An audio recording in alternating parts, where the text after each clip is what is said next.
Howdy folks, welcome back to the channel. Today I wanted to look at my top 3 realistic World War II shooters playable in 2022, as well as a bonus 4th one. Now some of these games have been out for a little while, but they definitely deserve some extra attention in the form of video like this. I've linked all the relevant store pages in the description, so if any game sounds interesting to you, check those out. But first, a word from our sponsor. This video is brought to you by Opera GX, the free customizable browser for gamers. Do you hate getting flashbanged in video games? Of course you do.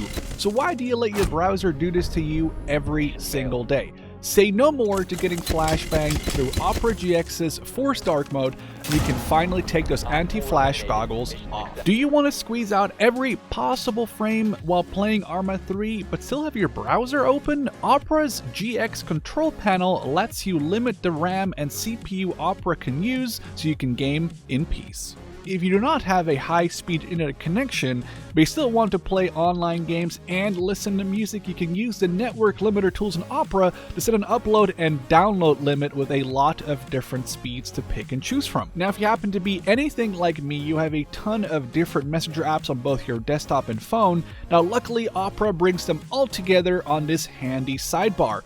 Not only can you now keep track of all the important Discord messages you get, but also keep an eye on your Twitter, Instagram, Facebook Messenger, Telegram, WhatsApp, and a VK all inside of your browser. If you happen to be an avid Twitch watcher, you can actually use their Twitch integration to see which of your follow channels is live and jump right into their stream to say hi. Now, last but not least, Opera's GX Corner allows you to stay up to date with free games, new releases, as well as gaming news. This is again fully customizable, so go nuts. Okay, so seriously, it's free. Why not try it out? It helps you keep those eyes safe from browser flashbangs, and it helps out the channel a lot. Thanks again to Opera for sponsoring this video. Let's go. I'm actually planning to do a cool video down the line that's purely possible due to this and potential future sponsorships, so I appreciate them for helping to make that happen. Now let's get into the video. Number 1, Hell Let Loose, or HLL, is the first one on my list. It definitely has the largest active player base, according to the Steam charts anyway. It officially released back in July of 2021, and has seen an ever-increasing amount of players hitting peak concurrent player numbers of 10 to 12,000 in the last few months. Finding a reasonably full Hell Let Loose server is not very hard. Joining them, though, with large queues is a different story. These servers support up to 100 players in 50 versus 50 battles, which makes for some epic combat. Hell Let Loose sits in the middle, realism-wise, between the 3 games I have selected for this video. The guns feel heavy and powerful to use, and a lot of the rifles have the capability to do a one-shot to the chest, but submachine guns are no joke either. Personally, I kind of want to compare it to Red Orchestra 2 if that game had larger maps with more room to maneuver. Hell Let Loose currently has 3 distinct theaters or areas of war: the Battle for Normandy, the Battle for the Bulge, and the Eastern Front. They're actually about to start public testing for a 4th front, late war Germany, with a bridge at Remagen map being the first one to represent that. Also coming up in a future update are night battles with special flare launchers to make it to the game soon. Now, HLL has a few DLC items on the Steam store, but these are purely cosmetic and do not provide any bonuses in game. It just allows you to make your soldiers look a little bit different from other soldiers in the game. Hell Let Loose's main gameplay centers around 6-man squads. Each squad has a leader and 5 supporting members. These members can select roles such as medic, machine gun, anti-tank, engineer, etc. Each role has specific tasks and purposes. Now, besides joining a regular squad, you can also play as either a sniper or a spotter, a tank commander, tank crewman, or as the overall team's commander. Now, these are more specialized roles and definitely require a bit more knowledge of the maps and the game overall versus the roles found in the regular squad. Now, each role has levels. Leveling up a role gives you access to different and usually slightly better weapons. Think of the German machine gunner being able to use the MG42 instead of just the MG34. Now, as mentioned, Hell Let Loose has tank crews who man tanks and light recon vehicles, But if you want a more realistic armored unit gameplay experience, I'd recommend the next game on this list. Number 2, Postscriptum.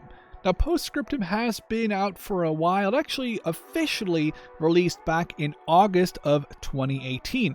The reason I'm including it on this list is purely the fact that not only is this basically a World War II version of the immensely popular game Squad, it's also enjoying a huge amount of support from the modding community. This is definitely the most realistic game on the list. I'd say it's mostly similar to Hell Let Loose, but it turns everything seen in that game up to 11. The game currently supports up to 40 versus 40, making for 80 player battles, but they're trying to get their servers to support up to 100 player battles or 50 versus 50. Now, Postscriptum, or PS, launched originally with a British and a German faction fighting it out during Market Garden as its focus. Since then, a US faction has been added, as well as a Battle for Normandy Theater. A unique Battle for France in 1940 add-on was officially made part of the game, which does shed some light on this usually under-talked about part of World War II. Now, worth mentioning here is the armored game mode, where instead of squads of infantry and a few armored vehicles here and there fighting it out, the whole battle is full of tanks and armored cars. This, combined with Postscriptum's realistic armor penetration and amazing sound design, makes this a better vehicle experience for me than Hell Let Loose. Postscriptum has 9-man squads with basically the same idea as Hell Let Loose. Medics, machine gunners, engineers are roles inside these squads. However, the sniper and spotter teams seen in Hell Let Loose are integrated into the infantry squads in Postscriptum. I think what really sets Postscriptum apart from Hell Let Loose, besides some of the more realistic tendencies in the vehicle gameplay, is the fact that Postscriptum has a Steam workshop which allows people to use their modding tools to create all sorts of things. The biggest ones I need to mention here are Chapter Mercury, which started as a mod, and Shifting Sands. Now, Chapter Mercury puts you on the island of Crete during the German airborne invasion of 1941.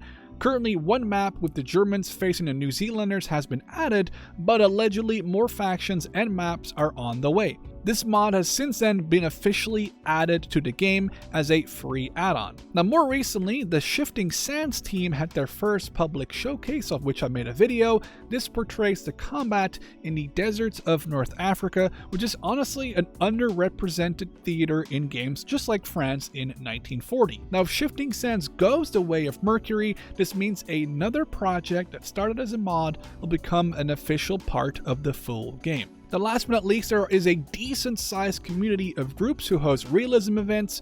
Think of something akin to team versus team matches in Arma, with a whole different rule set made possible by the availability of the modding tools to the community. It's a shame Hell Let Loose doesn't make their dev tools available, so communities could host similar, more detailed and special events in that game. Postscriptum has, however, seen a relatively bumpy release with wildly varying player numbers. The last couple of months, it's been steadily declining to just about a peak of 1,000 concurrent players in the last couple of months.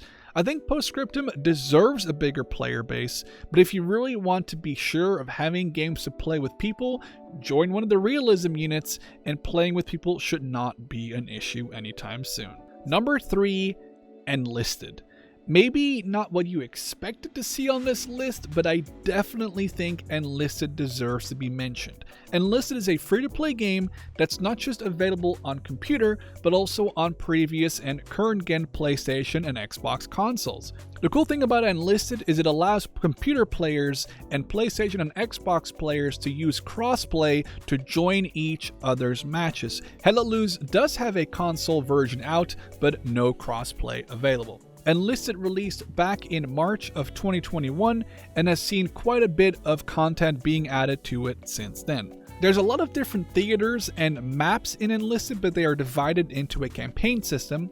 Currently, the Eastern Front is represented by the Battle for Moscow, Stalingrad, and Berlin campaigns. There's also a North African theater/campaign and a Normandy one. The real thing that sets Enlisted apart from other games is the fact that it has two main game modes, Squads and Lone Fighter. Lone Fighter sees up to 50 players, or 25 versus 25, fight it out on a map. However, the more common Squads game mode sees just 10 players on each team. However, you don't control your own soldier, you control a whole squad of AI as well. When the soldier you control goes down, you can switch to an AI squad mate until you run out of squad mates. The game is a lot more fast-paced than Hit Let Loose and Postscriptum, and is more reminiscent of a sort of mix between Battlefield 5 and Red Orchestra 2. However, bolt-action rifles have a huge chance of one-hit downing or straight up killing their targets, and all weapons have a relatively fast time to kill, making the gunplay in this game very brutal. Enlisted, like Hit Let Loose and Postscriptum, does have crewable tanks, which kind of resembles War Thunder Tanks gameplay, as Gaijin is the publisher for War Thunder and Enlisted. However, where planes are only a special call-in in the other games, you can pilot fighters and even light bombers in Enlisted, sometimes to great success. Postscriptum has no microtransactions, and Hit Let Loose has just a few cosmetic ones. Enlisted does have microtransactions and definitely can give you a slight edge over a free-to-play user.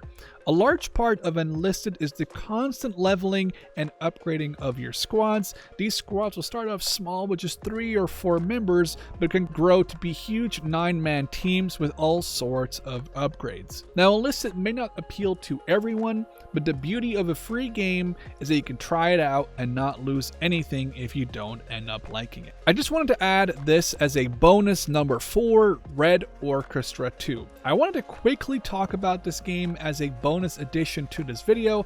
Red Orchestra 2 Heroes of Stalingrad, or also known as RO2, came out back in September of 2011 and is thus older than all 3 previous games combined. The player numbers are also slowly dropping, but that's kind of to be expected for a game that's coming up on its 11th birthday. Personally, I never fail to find at least 1 or 2 foolish servers around prime time, with many more servers being filled up with somewhat decent AI. RO2 sees people fight it out on the Eastern and Pacific fronts in a 32v32 or 64 player setting, and some of the most visceral World War II first-person shooter gameplay I have yet to experience.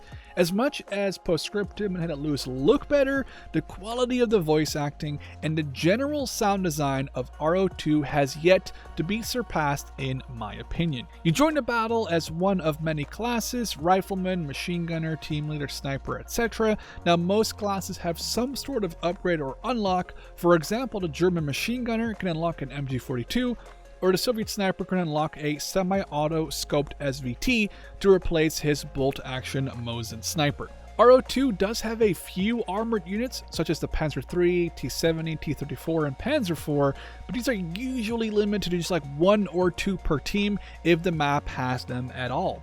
There are some custom massive maps purely set up for tank versus tank combat, but servers running these maps will be hard to find nowadays. The coolest thing about RO2's tanks was the fully modeled interior, which really added a lot to the immersion and atmosphere. A little while after the release, an official add-on called Rising Storm was introduced, which added multiple Pacific maps as well as a US and Japanese faction. This totally different theater is something I hope we will see down the line in any of the 3 above mentioned games, but as of now, Rising Storm is still an amazing Pacific Theater World War II shooter and worth playing. RO2 goes on sale quite regularly and ends up costing about $5, or the price for just about 2 coffees.